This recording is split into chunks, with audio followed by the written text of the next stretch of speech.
Hey everybody, Playtendoguy here, and I'm back with a brand new video. And today is going to be the start of a few videos wrapping up 2024 with some of the best, some of the worst films and games that I've played and watched over the past year.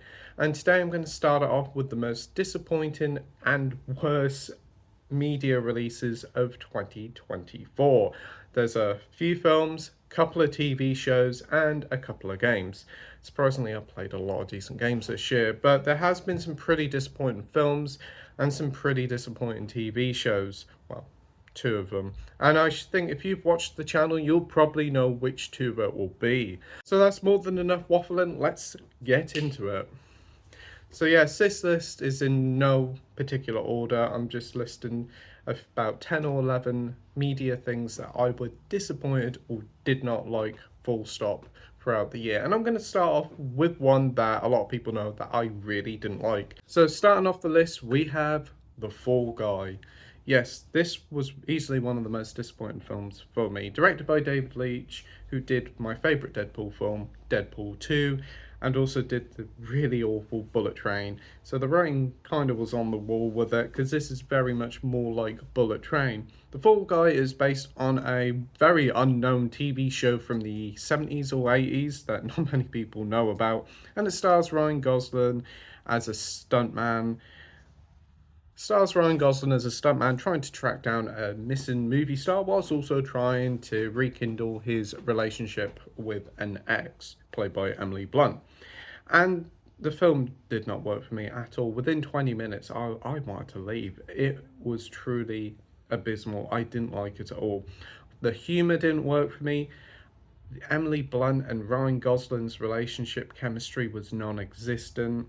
I thought the way that she treated him in the film was despicable, really. Like, he falls from a great hurt, he hurts his back, and he's out of the business for ages, and he disappears into the night really depressed. And like, when he comes back to her, she repeatedly sets off an explosion to hit him up against the wall, hurting his back, and it goes on for like 20 takes, and that's supposed to be funny.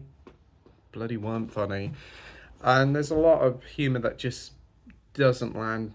Cannot stand Hannah Waddingham in it, and it just feels very much similar in the vein of Bullet Train, and it just doesn't work for me. The action was good. Ryan Gosling was fantastic. This guy carries films. Whether you like it or loathe it, Barbie, he made that film, and if you're going to watch Fall Guy, in my opinion, the only reason to watch it is for Ryan Gosling. I'll say that he's got very good chemistry with Winston Duke, the guy from Black Panther. Both of them are great here, but everybody else here kind of just falls by the wayside. A very forgettable film and a very annoying film. So my first disappointing film of the year was The Fall Guy. Next up, and this is a disappointing film, is Alex Garland's newest film, Civil War. When the trailers first came out for this, I thought it looked great, and I was really, really excited by the tantalising prospect this movie offered. And when I watched it, it kind of just left me feeling, it was fine, it was okay. And that's probably the worst thing a film could do, is just that it's fine. Set in an alternative world where the president has decided to stay for a third term, there's a tyranny of it, whole America's gone to crap, and civil war has broke out, hence the title. And there's some really cool sequences in the film, granted, especially the scene with Jesse Plemons. That is easily probably the best 10 minutes of a film this year. It is so nail-biting and tense. That is fantastic, that is. But everything else kind of just feels kind of predictable. The story kind of feels like there's some really ridiculous character development in it, and it does feel like it wants to say something, but just stops before it's about to say it. And it does feel a little bit too safe. There is some great visual effects here, and I do think it's a very well-made film, but unfortunately, it's not for me. And if you do like the film, that is great. And as with all these films on the list, games and TV shows, if you found enjoyment with them, that's great. But for me, personally, I just didn't. So yeah, one of the most disappointing films of the year was Civil War.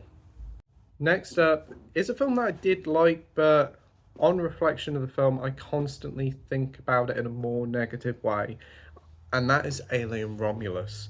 Went saw it at the cinema and really did enjoy my time with it. I thought the film started off really well.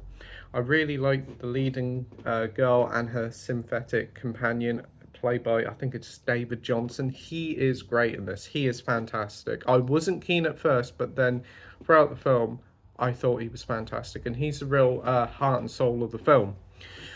And it starts off really quite good. The trailers led you to believe that the film was going to go back to its horror roots, and it does, but I do think the trailers kind of played its hand a little bit too much and showed too much of the good things in the trailer. Not saying that there was good things that they didn't show, but I do believe that they showed a little bit too much of the scares in the trailer. This is definitely how the road I want Alien to go down, and I do think it is probably the best of the Alien sequels, like after Aliens. But the biggest thing for me, a lot of people are going to say the ending. The ending, it went out there, doesn't really bother me, but it's the resurrection of Ian Holmes' character. I know it's a different character because it's a synthetic, but bringing him back, using CGI deep fake to bring back the dead actor, I was just like, oh, dear me. That completely took me out of the film. And then there's constant remember berries to like remember this, remember that. Oh, they said that line, and it's okay, but it feels like Alien Romulus tries so hard to make an identity for itself, it loses it by keep referencing stuff in the past. So when we look back on Alien Romulus in the future, it'll just be like a greatest hits. There is going to be a sequel. Really looking forward to it. So hopefully they can fix some of these issues with the sequel and bring back both Kaylee Spaney, who was also in Civil War. I mean, she is a great actress, and David Johnson. Hopefully they both return in the sequel. So not a bad film, just a little bit disappointing. So that's Alien Romulus. Now we're on to the real crap. This is definitely one of the worst films of the year and one of the worst films I've seen of this decade so far, and that is Red One, coming from the director of the Jumanji films, which were actually admittedly quite decent. This is everything that's wrong with Hollywood today. An overinflated budget of $250 million for this mess. It is ridiculous, and apparently a lot of the money went to The Rock, who turned up late for filming. Well, that's apparently reports, but I digress. Red One is just a dreadful film. It's a Christmas film, and I know, like with Christmas films, you do let it slide that if it's a bit cheesy and it's a bit daft, but it's just a load of rubbish. It is. They do try to build some interesting mythology here, this world that they've built, but it just relies on some pretty crap jokes, some terrible CGI, and just a waste of some really good talent. I mean, you got Chris Evans here, Lucy Liu here, J.K. Simmons, and even The Rock feels like he's pulling it in, and and that is something considering he apparently got paid like $50 million for this film. The film has rightfully flopped, and hopefully it will show Amazon that you can't just chuck money at something and it will work. It is something new, but unfortunately not very creative and just an absolute pain to get through. Red One is available on Prime Video, and if you're desperate to watch it, just watch it on there. It's not a Christmas tree; it's a box of coal at the bottom of the tree. Now it's the game. Yes, there's been a lot of bad games this year. Thankfully, I haven't played them. A lot of disappointing ones as well. And there's only really two games here that I would say that are disappointing or bad. And this one is definitely bad, and that is South Park Snow Day, developed or published by THQ Nordic. This kind of makes you think that this is going to be a sequel to The Stick of Truth and The Fractured Butthole. Yes, I said that. That is the title of the game. But no, this is like a roguelike action adventure game that really, really is just so bland and boring. They took the fantastic art style from those previous two games and just got rid of it and done a 3D cel shaded artwork that look horrendous. The combat is dull. The story is non-existent. There's no South Park humor whatsoever, and the roguelike elements are absolutely pathetic. It's such a dull game. It's a short game as well. It's only about 4 hours long, and it was a struggle just to get through the first hour. It is an absolute train wreck of a game, and whilst it isn't really glitchy, It's just dull, boring, unoriginal, and it's such a shame that South Park was on an upward trajectory with their games with the previous two titles. So yeah, Park. South Park Snow Day is probably the worst game that I played this year. Next up, this one's more of a disappointing one, I'd say, in terms of movie releases, and this one is going to be on a lot of people's lists, and that is Joker Folie à Deux. Yes, a Joker sequel from the get go just sounded pointless. The film worked great, the original did, in its own contained storyline, and it was fun to like speculate what happened afterwards. But no, as the film proved to be a huge hit, making over $1 billion, a sequel was produced. And again, very much like Red One, this is the issue with the industry today, giving out sequels to things that really didn't need sequels, but they made that money. But Joker Folie à Deux is a bit of a strange one. If you compare it to the original Joker, yeah, it is like what the heck have you done here? But looking back at it, I do feel like Folie à Deux will be remembered as a sort of cult classic, and a lot of people are kind of being a bit more nicer to it. It is creative, it tries to swing for the fences, and fair play it does. The story, I'm not entirely keen on. The ending kind of just pulls the rug from under the carpet and kind of does ruin the first film a little bit. Lady Gaga is good here, but her character is a bit wishy washy. The musical elements don't work at all. It feels like a jukebox musical, but it just doesn't work here. And there's a scene nearing the end of the film that really is way too dark, and it really puts you on Arthur Fleck's or Joker's side more than anything, in my opinion. It's a very mixed film by a director who really didn't know what to do, and fair play to it, it takes a swing for the fences, and I'm interested to see how opinion will change on this film in years to come. It was a box office bomb. This film, again, like Red One, cost like $200 million. It's like you can't even see it on the screen. That's another thing. I'm assured Joaquin Phoenix, Todd Phillips, and Lady Gaga made a huge chunk of change out of this project, and that's probably where the majority of the budget went to. But I think the original looks way better, and that was only like a 60 or 80 million film. This was a budget 3 times the size of that, and it looks worse. So yeah, Joker Folie à Deux is a strange one, and it's the epitome of a Marmite film. You're either gonna love it or you're gonna hate it. But that is one of the more disappointing films of the year. And next up is another bad film, and again, kind of another thing that's the problem with Hollywood today, and that is the long gestated Borderlands. It finally released this year after being in development hell for probably about a decade. And my word, what a mess this film was. I was kind of optimistic about it. I thought there's some good casting here, and yeah, no, it's absolutely dreadful. The plot is awful. The script is dreadful. Humor, what humor? There's no jokes here whatsoever. The cast, on reflection, a lot of them are about a quarter of a century too old to play the characters that they're playing. I mean, Jamie Lee Curtis, great actress, but Tannis is not her age in the games. And Kate Blanchett kind of feels like she's out of her depths here, but she does a decent enough job. Kevin Hart, surprisingly, I cannot stand the guy in projects, but he is probably the best thing here. And you know full well if Kevin Hart is the best thing in your project for me, then you've really bucketed up. But the biggest fault here is that Borderlands isn't an R-rated film. It's 12 plus here in the UK, and no way it should have been that. It should have been a hard R-rated cut, and apparently it was, but studio interference went in and apparently cut the film dry of any blood, and you can tell that the film has been cut to ribbons. It is such a mess of a film. It's dreadful. Whether you know about the Borderlands games or not, there is nothing to watch here. It's not even worth watching just for a joke to see what it's like.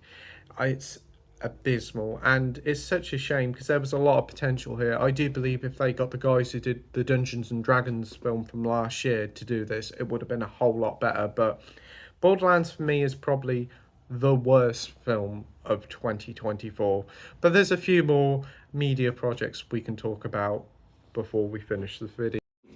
Next up is another bad film, but I'm not going to say it's the worst film of the year because at least it tries something, and that's Megalopolis. Directed by Francis Ford Coppola, his magnum opus, a film that he's been trying to develop for many a years, and I had been quite excited for it because, hey, it's Francis Ford Coppola. He's a great director.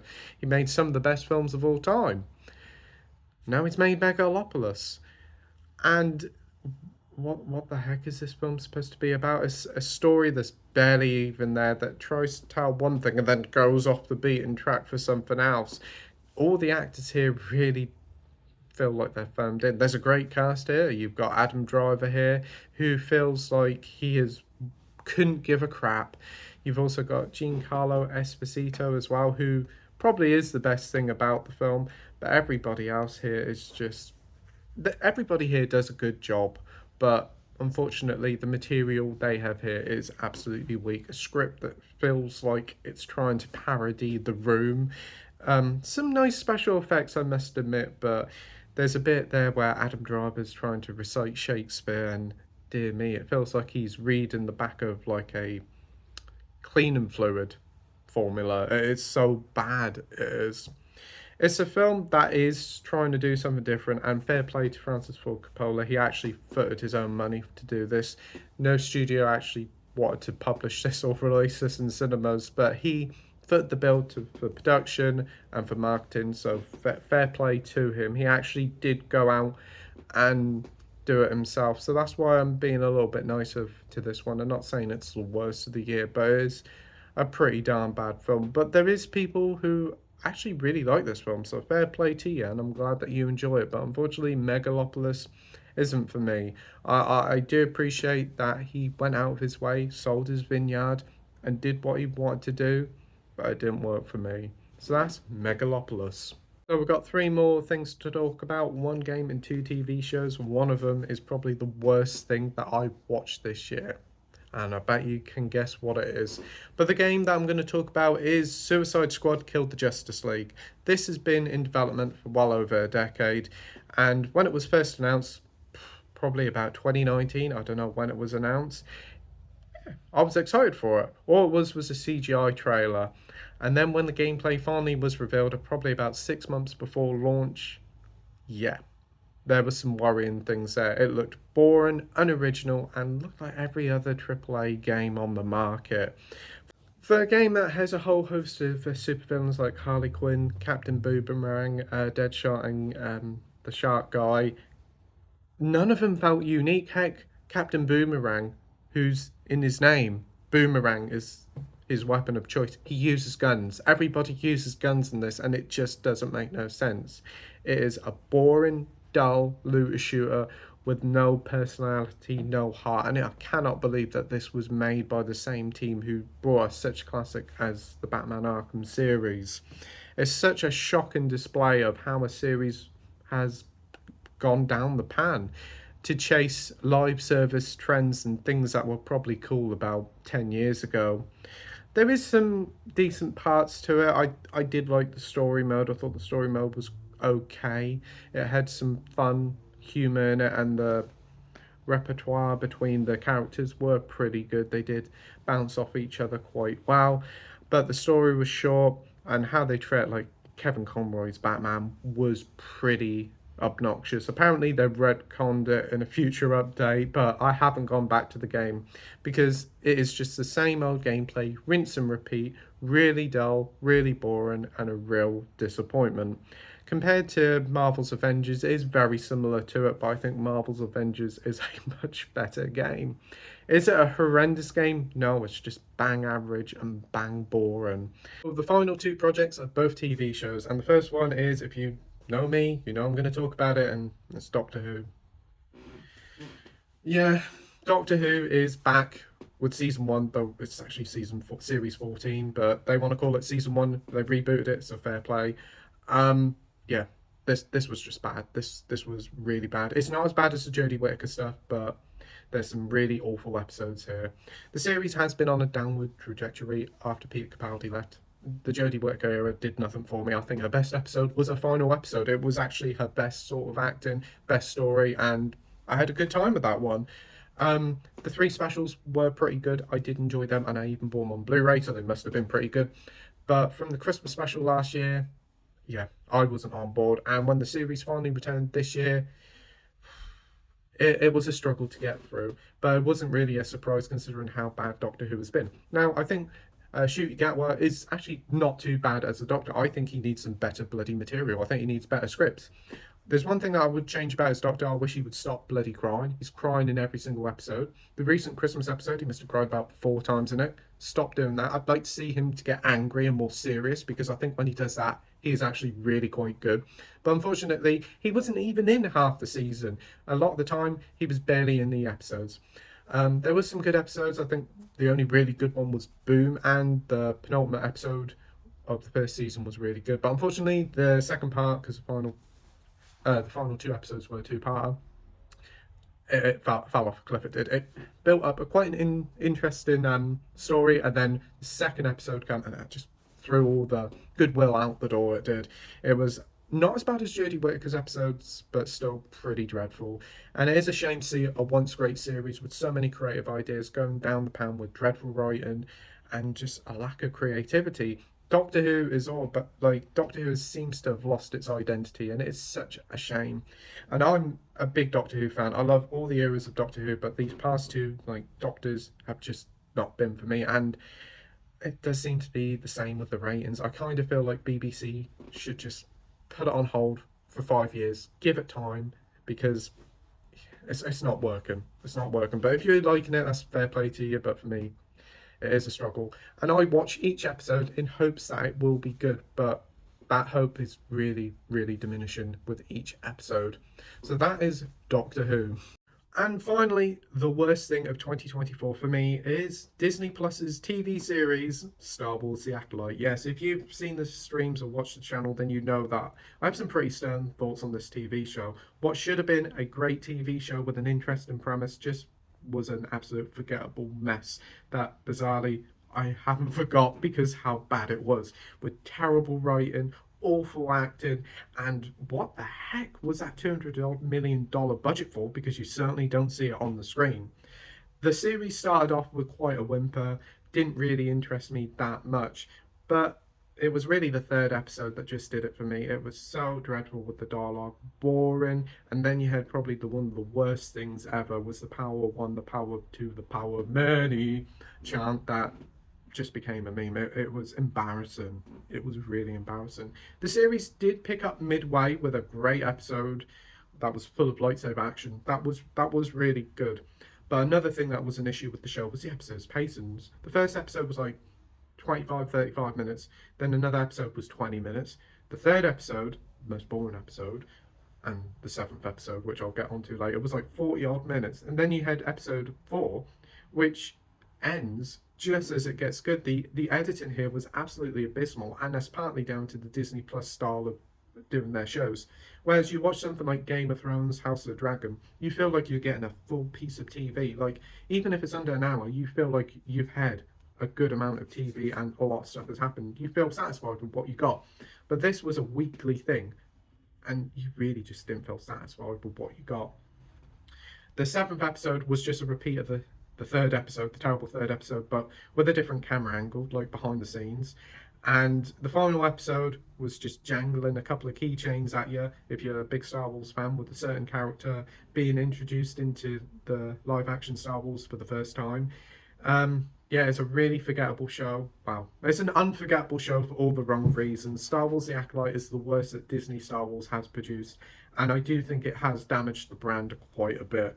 Because Skeleton Crew's come out now, and I've not heard a single person really talk about it. Rectify The Acolyte, I did watch Andor properly for the first time during The Acolyte come out.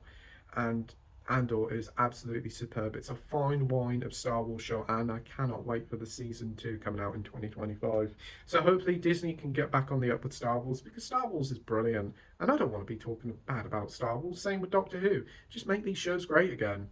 So anyway, that'll do it for today. Thank you ever so much for taking the time to watch my video to let me rant and vent about some things that I weren't too hot on in 2024. Do you agree with my list? Do you disagree with my list? Tell me all in the comment section down below where we can have a good old chat about all the things that you found disappointing or you weren't keen on in 2024. So anyway, I'd like to wish everybody a very happy new year and hope you have a fantastic year. And thank you for supporting me throughout the year. Really do appreciate the support from everybody who watches, likes, comments.